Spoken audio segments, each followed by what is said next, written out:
Bueno, era un desenlace anunciado, ¿sí? Todo lo que viene ocurriendo es la resultante de decisiones de política que adoptó el gobierno ni bien asumió. Decisiones de política que nos hicieron crecientemente vulnerables a los mercados financieros internacionales. Esto es importante destacarlo, ¿no? Acá no hay ninguna herencia. La única herencia que tuvo el gobierno fue un gran desendeudamiento que le habilitó a tomar mucha deuda en 2 años y medio. Pero hay una decisión muy importante que toma este gobierno, ni bien asume, que es liberar absolutamente al ingreso y salida de capitales especulativos, o sea que libera lo que se llamaban los encajes y el tiempo mínimo que se tenían que quedar los capitales financieros en la Argentina. Eso lo elimina y elimina otra cosa, que es toda regulación en el mercado de cambios. Cualquiera puede comprar dólares para ahorrar y para fugar hasta el límite que se le dé la gana. Entonces, estas dos circunstancias vinculadas a la política del Banco Central de aumento de tasas llevaron a una encerrona muy fuerte, donde la Argentina hoy ha perdido enorme capacidad soberana para decidir y está dependiendo otra vez del pulgar de los mercados financieros internacionales, con el agravante es que cuando hay un contexto global más complicado, con Estados Unidos que está aumentando la tasa, entonces lo que vivimos en abril y mayo fue primero una disparada de los capitales que habían ingresado libremente del exterior, pero después lo que le siguió y lo que está presionando fuertemente ahora son la dolarización de ahorro de los argentinos, la fuga de capitales. Entonces, estamos yendo a un acuerdo con el Fondo Monetario Internacional que va a ser muy costoso en términos sociales, en términos productivos, en términos de nueva deuda, y ya también podemos anticipar que esos recursos que van a ingresar del Fondo Monetario probablemente van a correr la misma suerte que corrieron toda la deuda que ya ha tomado el gobierno, bancar parte del desequilibrio externo, pero fundamentalmente la fuga de capitales. Ayer salieron los datos del Banco Central y lo que muestran es eso, que hoy la principal fuente de presión cambiaria es la fuga. Entonces, es el peor de los escenarios, porque innecesariamente Argentina no tenía a fines del 2015 problemas de solvencia externa, y los ha creado, y ha creado nuevamente esta subordinación entonces si no nos prestan, no podemos funcionar.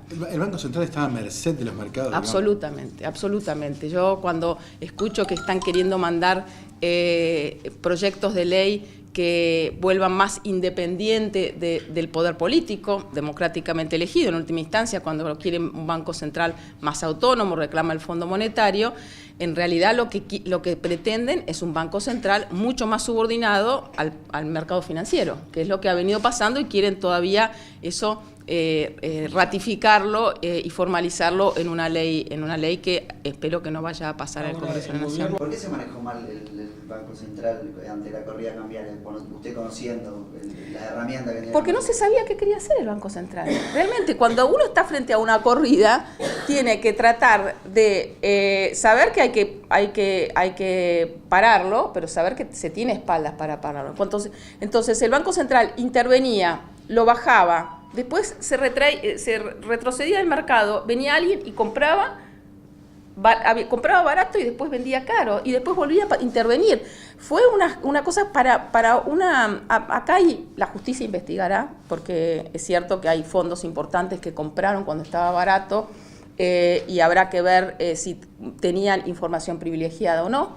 Ese es el problema de estar gobernados por actores económicos que representan los intereses de ese capital financiero, y cuando se vayan del gobierno van a volver a trabajar, o sea que digamos que su compromiso y su corazón está con el establishment financiero, no está con el pueblo argentino, ¿no? Lo cierto es que no se entendía qué quería hacer el Banco Central. Cuando aparece con posiciones fuertes, diciendo aquí me paro, que fueron los 5.000 millones que puso, ahí lo logró tranquilizar. Nosotros hacíamos lo mismo, yo ponía por bloques de 100 millones, eran 100 en esa época, ¿no? Miren cómo empeoraron las cosas, ¿no? Esos son los 5.000, que lo tendría que haber mantenido por lo menos hasta que entraron los 15.000. Y no, los retiró y se pegó el salto. Entonces, en el medio, si bien este gobierno desde el principio benefició al capital financiero, estas idas y venidas cambiarias han generado ganancias extraordinarias a algunos sectores. Entonces, creo que en la ideología del directorio del Banco Central, con Federico Sturzenegger a la cabeza, la verdad que ellos no creen en la intervención. Entonces, si para ser generoso uno podría pensar esa mala intervención es porque no manejan y además no conocen cómo se mueve el mercado.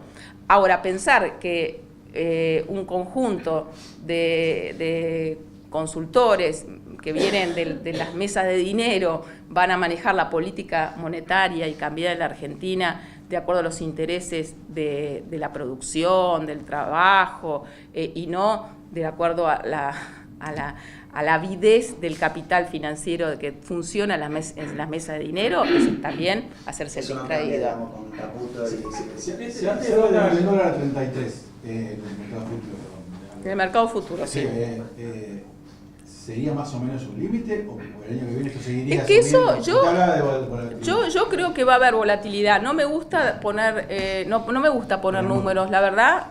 No me gusta hacer futurología con los números, sí cuáles van a ser los escenarios. Creo que para los que tienen información y capacidad, los grandes inversores van a estar hasta último momento haciendo la diferencia con el 47 de las LEVAX, para después haciendo futuro, para hacer una ganancia. Son demasiado atractivas estas tasas, pero el problema es que eso tiene un límite.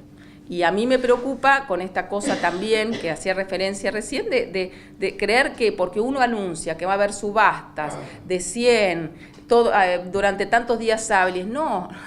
La economía argentina, con este brutal desequilibrio, tendrían que estar muy preocupados cuando vieron los datos que sacó ayer el Banco Central. Más allá de este panorama, con el dólar más alto, ¿puede tener algún impacto, aunque sea marginal, en la mejora de condiciones de competitividad de las empresas, de algún freno a la importación o de algún ajuste en la cuenta externa? Esa es una buena pregunta, porque efectivamente, ¿cuál es la receta del fondo y de este gobierno, que es lo mismo, para el desequilibrio externo? Ellos hablan del desequilibrio de cuenta corriente, es decir, comercial, de turismo, de intereses. Entonces, ellos dicen que es cierto, con el de turismo, con un dólar tan alto, a lo mejor la gente lo va a pensar 2 veces de seguir yéndose a Miami, ¿no? Con el saldo comercial, también en los datos de ayer ya se nota cierta desaceleración de las importaciones. Puede ser que se achique, lo que pasa es que las exportaciones están cayendo.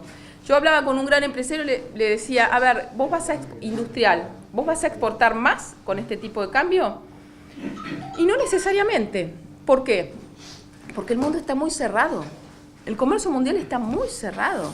Entonces, que el sector empresario va a tener mayor ganancia, ¿cierto? El sector empresario exportador. Ahora, esa ganancia la va a orientar ¿a dónde?